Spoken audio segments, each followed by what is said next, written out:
Welcome back, everybody. My name is Tucker, and in today's video, we're going to be continuing our NBA player position rankings. We're once again over here on Tier Maker. I have created these categories on the left side of the screen where we're going to be ranking each of these players at the bottom. We have superstar, star, above average starter, below average starter, role player, and bum. I did not create these players at the bottom. Someone else did. So if you have an issue with the position or, who is or isn't a starter, that's up to somebody else. But we're going to be ranking all these players through each of these categories, beginning with DeMar DeRozan, who I think you could make an argument and feel kind of okay about it, about putting him in the above average category, but I'm going to put him in the star category just because of the production, because he's still a very good player. I don't think you can go below that for me personally. Next up, Trevor Ariza. He's our first candidate to potentially be a bum. He's best case, he's a role player here. He's had a rough couple of years. He's getting older. I'm going to keep him in that role player category, but he's like right here for me. He's not like all the way down, but he's getting there. He's pretty close. Someone that just hopefully is going to come back to form this year and be better, but he got traded like a handful of times. He's mostly just like a buyout guy at this point. Hopefully he can turn it around and start making some more shots pretty soon. For me, we're moving on to Joe Ingles now. We're going to be going to above average starter for him. Can play make, can defend, can shoot, is a good complementary piece on or off the ball. And I think that's exactly what you're looking at with an above average starter, and that's why Joe Ingles is there. Next up, Danny Green for the Philadelphia 76ers. I'm going to go below average starter. I think you can make the case for above average, but I also know Lakers fans were incredibly frustrated with Danny Green's inability to make shots at times. I think his career has just hit a different point now where he's not going to be a guy you're going to count on all the time as a starter, so he's going to be in that below average category for me. Next up now, Josh Okogie. I'm gonna go role player here. I think you could make the case for below average starter, but he needs to really improve offensively for me to be able to put him in that in that below average starter category.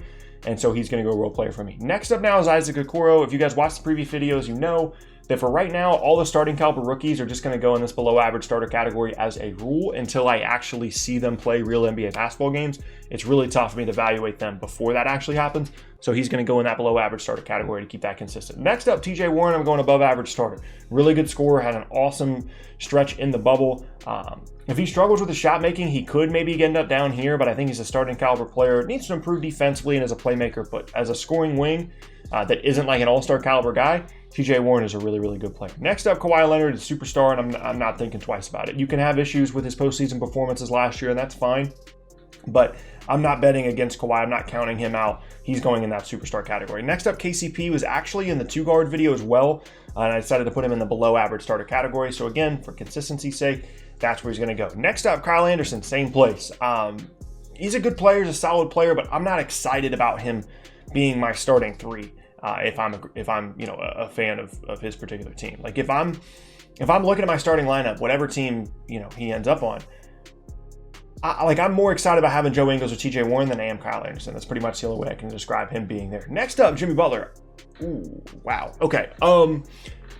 My first instinct here is to put him in the star category, but I think some people might make the case for superstar given what he did with Miami, the performance he put up in the finals. He's going to go star for me, but I think you could make at least an okay argument for potentially putting him in that superstar slot. That's not where I'm going to put him, but I would at least listen to the argument if you did have one for putting him there. Next up, Chris Middleton. I think just because he has made all-star teams, recently, he's a consistent all-star, I think he needs to go in the star category, even though he's not the kind of player that people would typically think of as a quote-unquote star. That's where he's going to end up. For me. Next up, Brandon Ingram, same spot. I think he's a star. I think he's a really, really good scorer, good perimeter player as a playmaker, going to continue to grow defensively, get stronger as well. But from a shot-making standpoint, Brandon Ingram's a star player, especially when you're comparing him to the other players on this list. That's the place that he belongs. Next up now, Kevin Knox. Do I do it? The only bum to this point in the series we've had is also a Knicks player. It was Elfrid Payton. Yeah, I'm going to do it. I don't think Kevin Knox is any good. And hopefully he proves me wrong. I'd be more than happy if he proved me wrong and has a good year this year. I don't think he has any trade value. I don't think any teams are all that excited about bringing him in. And he hasn't proven enough for me. So he is going to go in that bum category for me personally. Next up now is Dwayne Bacon, who's on this list, which is interesting. He's going to be a role player. I did not expect to see Dwayne Bacon on a starting small forward group. but he's going to go in the role player category. Next up, Mikal Bridges. I'm going to go below average starter, but I think he could be up here by the end of the year as long as he continues to shoot well, can defend. As long as the jump shot's falling, he's a good 3-and-D player. That's exactly what you want. He could put himself up in this next category at some point, but I think it makes more sense for him to be down here right now. Next up, Jaylen Brown. I already made the case in a previous video to put him in the star category. Again, some of these positions repeat, but that's fine. In the 2-guard video, he was in the star category. Kind of made that case already, but he's going to go there. Next up now. Am I supposed to know who this is? Is that Derek Jones? Hold on. Have we already had a Heat player? Okay. I'm just gonna go. I'm assuming that's Derek Jones. It's a small picture. It's hard to tell. Yeah, I'm assuming that's who that is. Next up, Harrison Barnes. I'm gonna go below average starter. You could make the case for above average, and that's fine. But I'm not gonna spend the next couple minutes talking about Harrison Barnes being an above average or a below average starter. Still a good player. Still can guard. Still can shoot. But isn't someone that you're counting on a consistent basis. And I think that consistency is really what you're looking for out of an above average starter.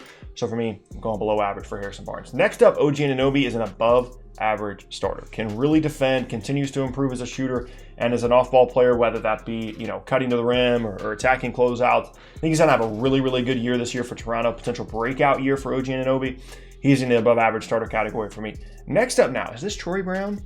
I think this is Troy Brown. I'm just gonna go role player and we're gonna move on. I don't feel like talking about Troy Brown, if I'm honest. Next up, Joe Harris, above average starter, really good shooter, one of the best shooters in the league, great off-ball player, great ball movement all the time.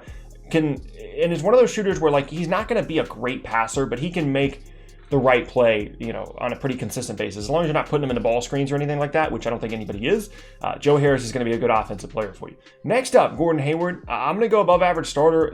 There's a possibility, especially given the opportunities he's going to have in Charlotte this year, there's a possibility that he's going to end up in this category by the end of the year, maybe makes an all-star team. But for me, above average starter, making $30 million a year this year. Next up, Otto Porter.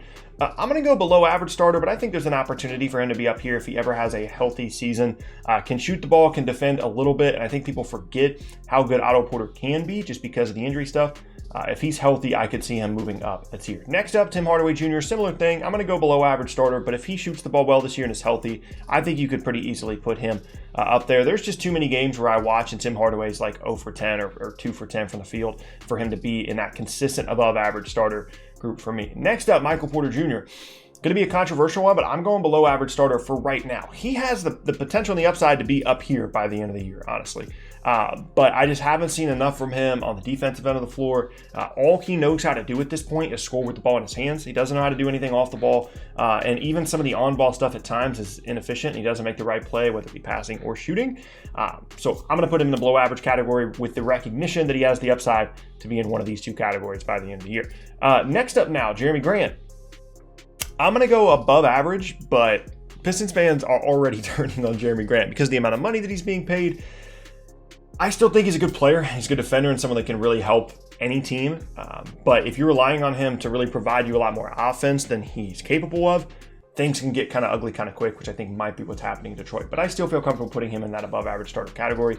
Last video, we put Andrew Wiggins in that below average starter category. He was in that 2-guard video, so that's where he's going to go. Daniel House is a role player, can shoot a little bit, can defend a little bit. Isn't going to do much outside of that, but can do those two things well. He's not a starter, but he's going to be a role player for me. And Cam Reddish, I want to put him down here. I do, but I think he showed enough as a rookie to be in that below average starter category with the potential to move up to here, or maybe even down the road up to here. He's got a lot of potential. He can certainly do some things on the wing. Has great size, but for me, I'm going to put him in that below average starter category. So these are all of our small forward, I guess, 3 rankings for this upcoming season at the small forward spot. We've got Kawhi as the only superstar. We've got 5 stars here in Brown, Ingram, Middleton, Butler, with the possibility for Butler to move up here, and DeRozan. Above average starter category you can see here as well. I'd say the one closest to moving up is probably Hayward, and then below average role player, and then our one bum once again for the New York Knicks, which is Kevin Knox. But yeah, that's going to be the end of today's video, and I thank you all very much for watching. Let me know what you think of these rankings and what your own personal